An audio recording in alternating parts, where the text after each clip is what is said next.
when we went to ear, nose, and throat specialist, he said, you got a real swollen tonsil. We're going to have to get that out of there. He said, we won't know what the cause of it is until we get it out. He said, but there's always a possibility. It could be some sort of a benign growth, but it also could be cancer. When that was first said, I felt to myself that I thought this was cancer. It just felt serious, and didn't let on to my wife that. But after we had the surgery and it was taken out, and you come back in the office, you sit and hear those words. We did find something, and it is cancerous.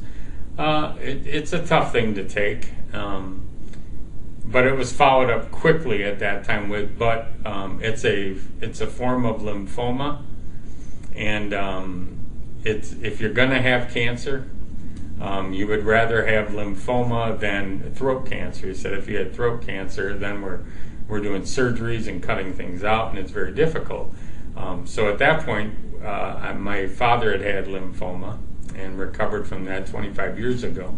However, it wasn't till later on, about a month later, that we realized it was this mantle B cell. I went through 7-week-long sessions of chemotherapy over a 4-month period of time, where I'd come in the hospital, have chemo treatment, stay in the hospital for about 6 days, and then I'd have a couple weeks of recovery to get my strength back and come back in and go through it again.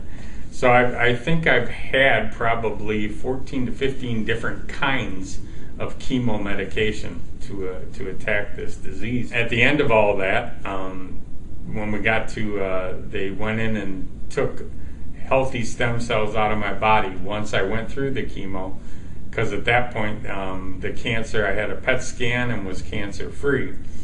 And they went in and got my stem cells. They got about 10 million of these cells out, froze them, which is the process.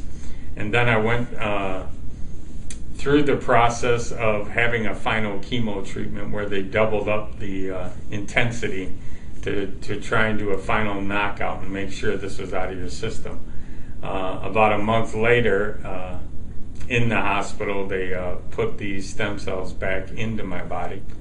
That was a tough process. The process itself isn't painful or anything of that sort. It's necessary. It's kind of like a blood transfusion. However, a few days after, it starts to wear on you a little bit. You do get a few more of the side effects, that they mention and can talk about that might happen to you. So it's rough. I think the hardest part for me was it was a 3-week stay in the hospital. Now, I got fabulous. The 12T nurses were the best in the world. The doctors are fabulous. They take care of you. But 3 weeks in a hospital is a long time.